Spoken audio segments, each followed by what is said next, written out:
A Rádio USP apresenta USP Analisa. Meia hora analisando assuntos atuais que envolvem a vida do cidadão e da universidade, sempre com um convidado especial. USP Analisa.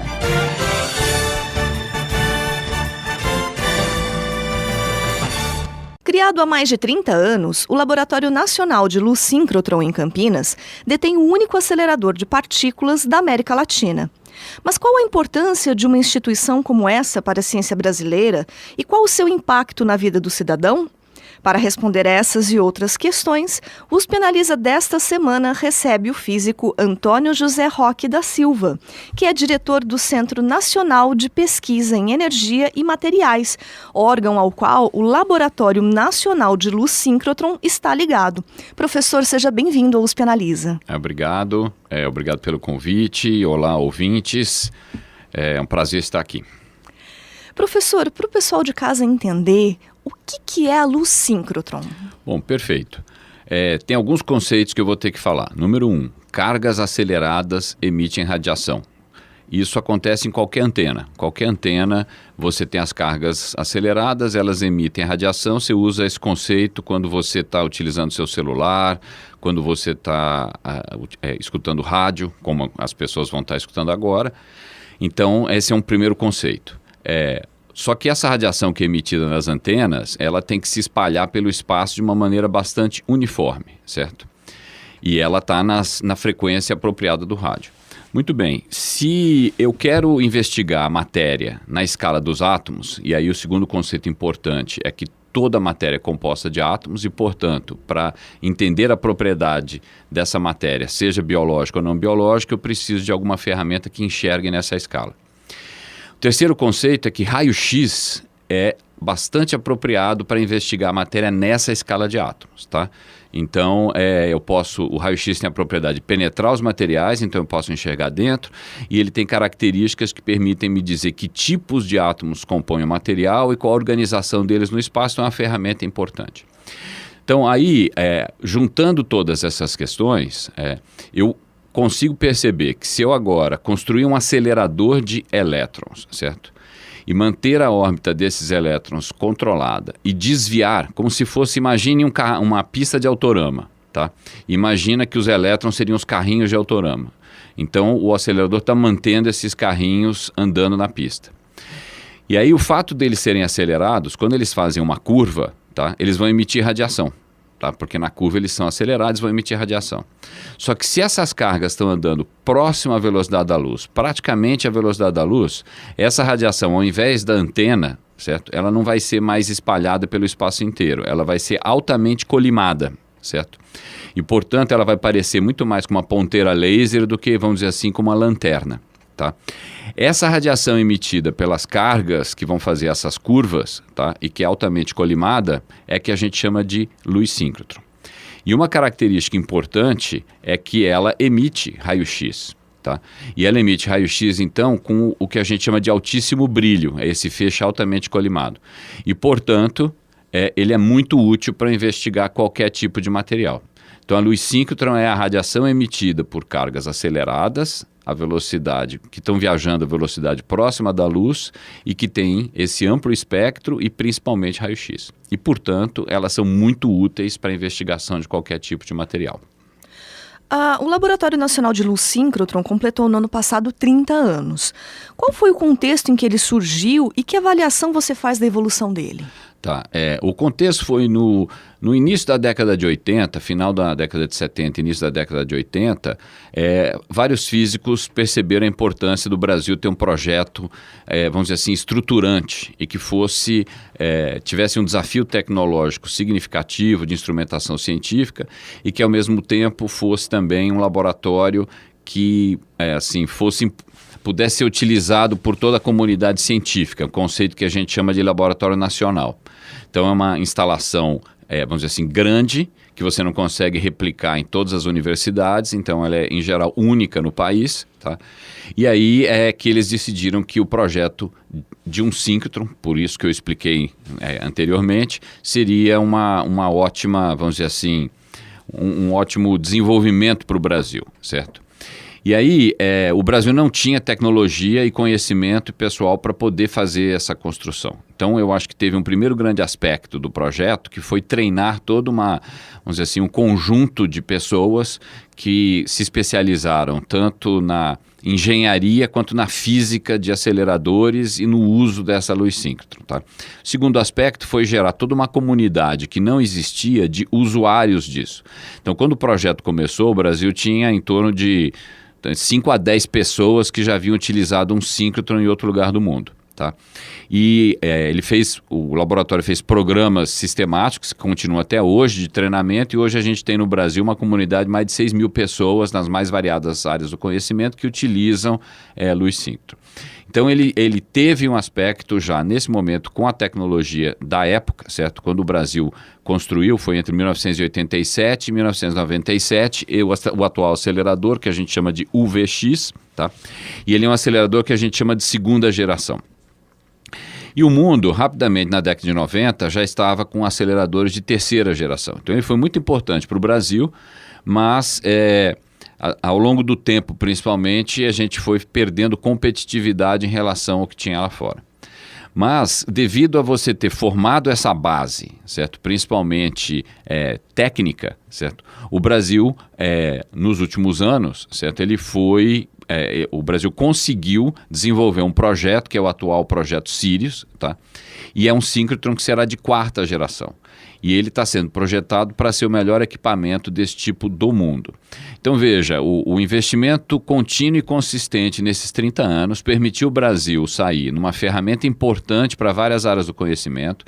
Então nós saímos do que eu chamo de estaca zero, não tinha nem pessoal, nem conhecimento, nem tecnologia, para estar na liderança mundial desse tipo de equipamento.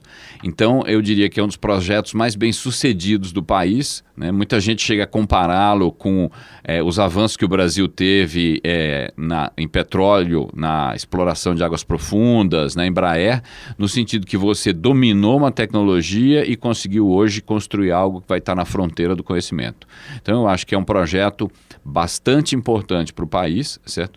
E que cada vez mais eu acho que a comunidade científica vai poder se beneficiar do que está sendo feito lá. A gente pode dizer que o Sirius atualmente é o maior projeto da ciência brasileira? Não há dúvida que é o maior projeto da ciência brasileira, eu diria não atualmente só, mas como uma única instalação, eu diria que talvez na história da ciência brasileira ele é o maior projeto. Certo? É o que a gente chama de Big Science, né? Se você for pensar, porque é realmente um projeto extremamente complexo e grande, mas ela é interessante porque ele é uma Big Science que atende os pesquisadores na escala pequena, vamos dizer assim. Então ele é complexo, grande, é um prédio de 68 mil metros quadrados, com acelerador de mais de 500 metros de perímetro, mas que atende grupos de pesquisadores de 3, 4, 5 pesquisadores que trabalham nas mais variadas áreas do conhecimento.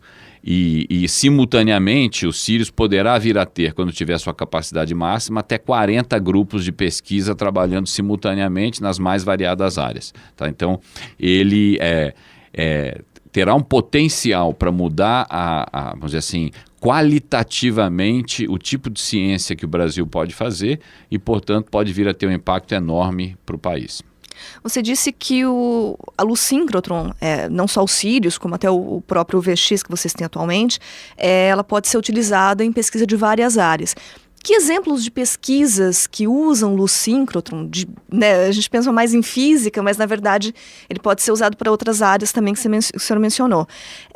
Para o pessoal que está em casa entender, que exemplos de pesquisas que a gente poderia dar? Tá bom, vou dar alguns exemplos em que síncrotrons de forma geral têm, vamos dizer assim, tido um impacto enorme e cada vez mais terão, e que alguns grupos no Brasil já estão fazendo e a gente espera que aumente. Na área de saúde, você pode ter impacto tanto vamos dizer assim, na resolução da estrutura de macromoléculas que são importantes em vários mecanismos importantes para os diferentes, vamos dizer assim, seres vivos, em particular para a gente que é importante isso. Então, o entendimento de proteínas, organizações de proteínas e tal.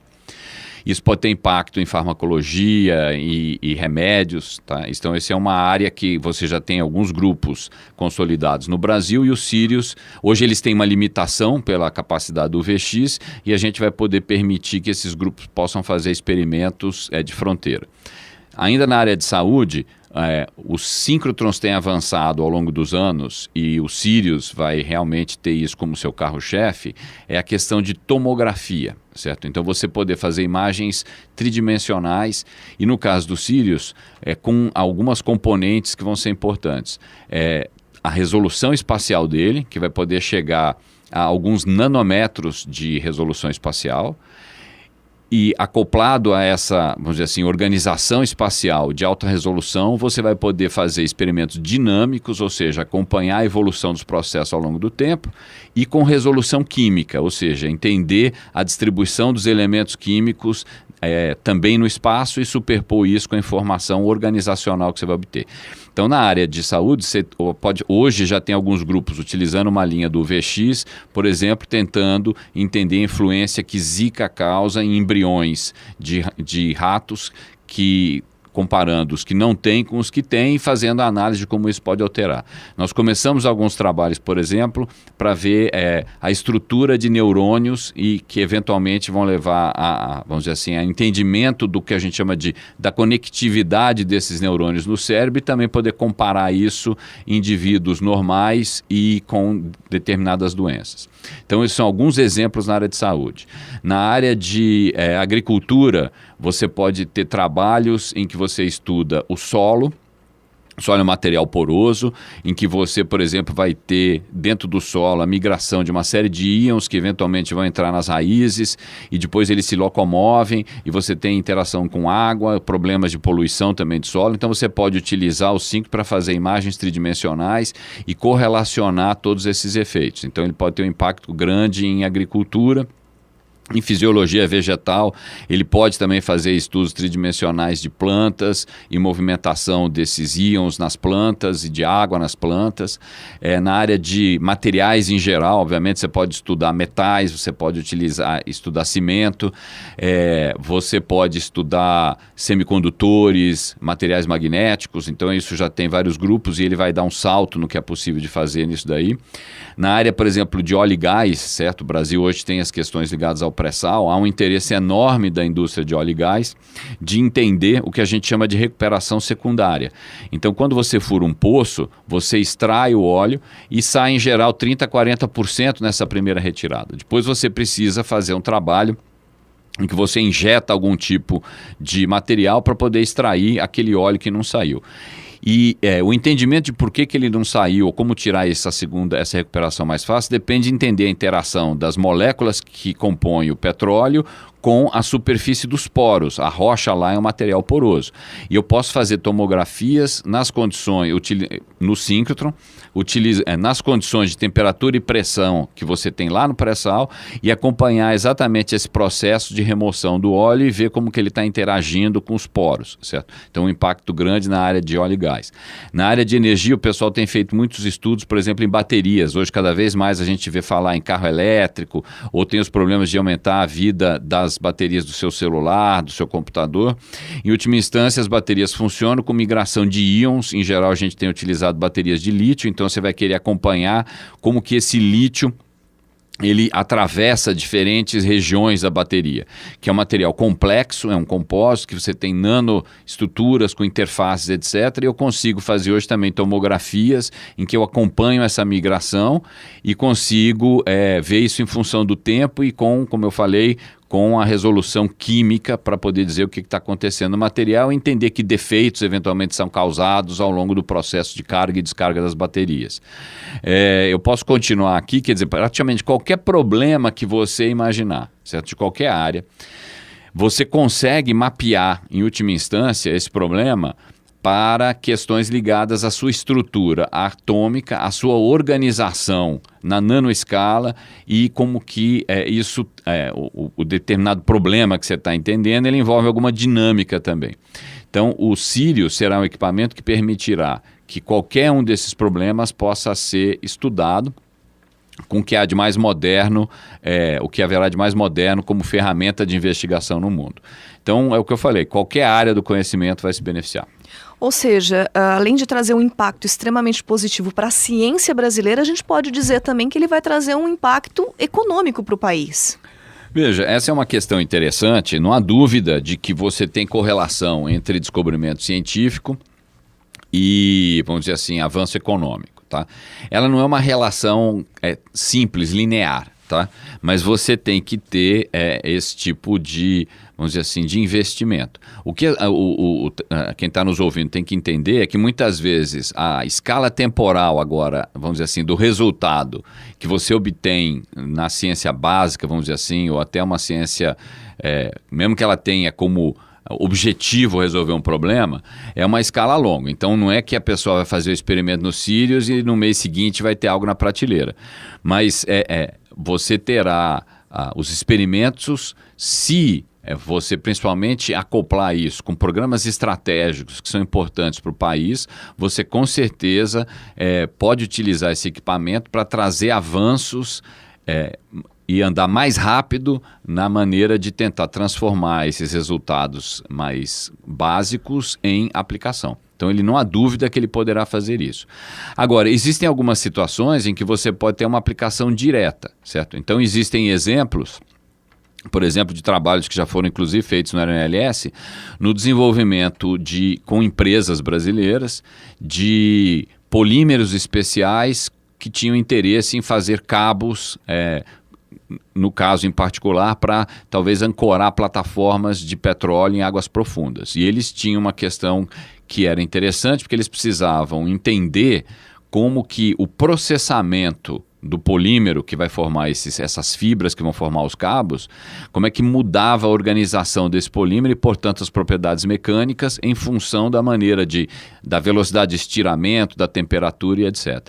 E um equipamento como o Sirius permitia que eles enxergassem em condições reais do que ele vai fazer lá na fábrica, vamos dizer assim, e correlacionar isso com as mudanças estruturais. Então, essa já é uma aplicação mais direta e você consegue ter isso. Tem um exemplo muito interessante que eu vou citar, que é do Japão, e eu chamo isso de realmente perceber o impacto que isso pode, um equipamento como esse pode ter para o Brasil, entender como que ele pode se beneficiar. Então, no caso do Japão era o seguinte, tinha uma empresa que tinha o interesse de entender a borracha do pneu, certo? E quando você tem o carro, né, ele tá rodando e a hora que ele é o atrito entre a roda e o chão que faz com que o carro vá para frente. Então, você está convertendo, certo, o seu combustível, né, no movimento do motor tal, e eventualmente no movimento da roda, e o carro vai para frente. Só que o pneu esquenta também, certo? Se eu pudesse reduzir a quantidade que esse pneu esquenta, certo, eu estaria sendo mais eficiente na utilização daquele combustível. Então, os pesquisadores dessa empresa no Japão foram ao SINCRO para tentar entender o que estava aquecendo mais ou menos aquela borracha. E perceberam que o pneu, a borracha do pneu é um material extremamente complexo, certo? Em que ele tem um polímero e é um compósito, ou seja, tem nanopartículas de sílica, no caso, que ficavam no meio desse polímero. E eles perceberam que em regiões que essas nanopartículas estavam mais aglomeradas, fazia com que o pneu esquentasse mais. Então, ao entender isso, eles desenvolveram processos em que espalhavam de maneira mais uniforme essas nanopartículas e conseguiram um ganho de 25% de redução no aquecimento desse pneu. Isso significa que você tinha um aumento de eficiência, ou seja, você poderia, com a mesma quantidade de combustível, rodar mais. Se você fizesse a conta para a população japonesa, migrando para vamos dizer assim, para esse novo tipo de pneu, você ao longo do ano teria um ganho da ordem de 7 bilhões de dólares ao ano. Que é vamos dizer assim, um retorno que mais do que paga todo o investimento que foi feito eventualmente naquele laboratório. Então, existem vários casos que, se bem explorados, podem de fato gerar produtos que vão gerar não somente um benefício social, como menos poluição, maior eficiência de rodagem, como também um benefício econômico, e com isso a gente entende que o investimento num tipo de equipamento como esse, em ciência em geral, é importante para a sociedade. Tá? E o Brasil precisa achar esses seus casos, vamos dizer assim, campeões. E como que está o andamento desse projeto hoje, do Sirius? Olha, apesar da gente ter nos últimos anos enfrentado, como todos sabemos, grandes dificuldades econômicas, o Ministério da Ciência, Tecnologia, Inovações e Comunicações entendeu que era um projeto prioritário. Ele é um projeto que estava no PAC, no Programa de Aceleração do Crescimento, e nós tivemos o início, então, da parte civil em janeiro de 2015, certo? E a gente está agora, no final do ano, vamos concluir o prédio. Já fizemos a montagem do primeiro acelerador, tem um conjunto de 3 aceleradores no coração dos Sirius que gera essa luz síncrona. O primeiro deles já foi montado, testado e está funcional. Nós estamos montando o segundo acelerador, que é o booster, e já também iniciando a montagem do terceiro. E a primeira linha de luz também já está sendo montada. O governo prevê um lançamento, vamos dizer assim, do projeto agora em 15 de novembro. E com isso a gente espera, no início do ano que vem, ter feixe já para comissionar os equipamentos, e a gente espera que no segundo semestre do ano que vem ele já esteja sendo utilizado por pesquisadores nos inícios dos trabalhos. E entre 2019 e 2020 a gente deve estar trabalhando para a montagem de um total de 13 linhas de luz, que é o que está previsto no projeto como apresentado e financiado pelo MCTIC, que é o Ministério da Ciência e Tecnologia.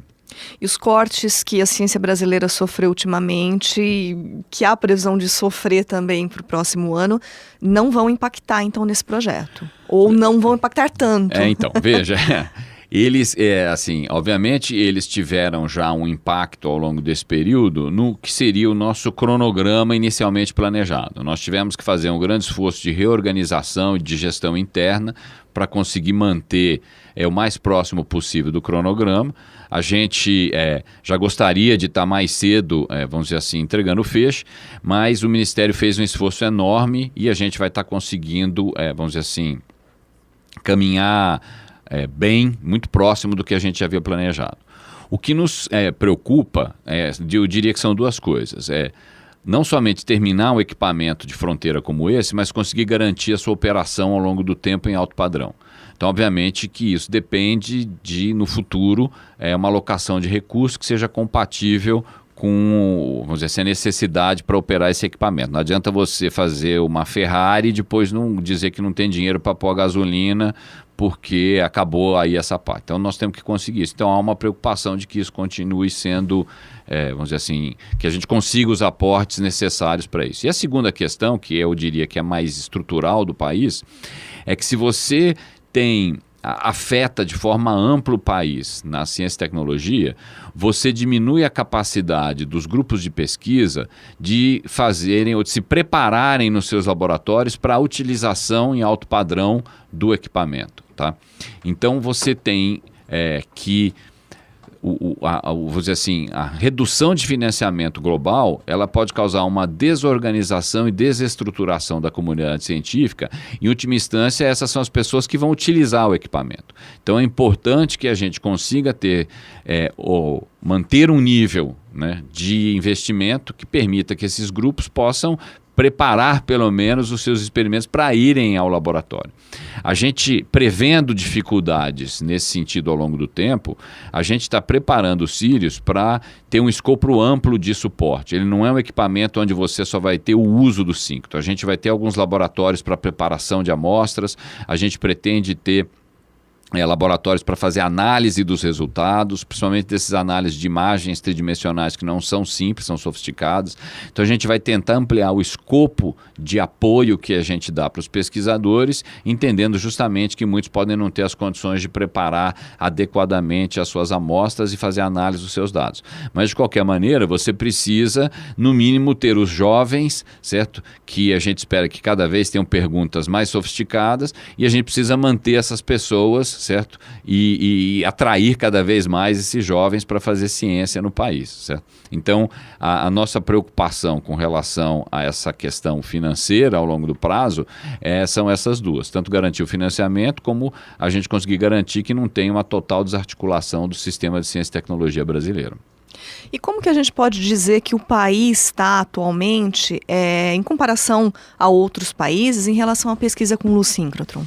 Veja, como eu mencionei, o Sirius está sendo projetado para ser um equipamento mais sofisticado do mundo nesse sentido de geração de luz síncrona. Então eu diria que a gente está realmente na liderança, certo? Competindo cabeça a cabeça, na verdade um pouquinho na frente nesse momento, do que está nos Estados Unidos, do que você tem na Europa. Na verdade só tem um síncrono que abriu de 4ª geração no mundo, nessa nova geração, que foi na Suécia. E o Sirius tem algumas características que vão ter maior capacidade que esse síncrono sueco. Então a gente de fato está na fronteira. Inclusive é muito interessante porque nós temos vários jovens engenheiros que foram de certa forma treinados por essa equipe pioneira, né, do que montou e construiu o primeiro acelerador. E quando a gente vai apresentar os desenvolvimentos do Sirius nos diferentes congressos internacionais, há um respeito enorme pela equipe brasileira, certo? Então, eu diria que ele está tendo vamos dizer assim, um impacto de internacionalização, certo? Muito grande, e eu acho que ele terá cada vez mais. A gente percebe vários pesquisadores estrangeiros que ficam bastante impressionados quando vêm visitar o laboratório e que têm demonstrado interesse em vir fazer experimentos no Brasil.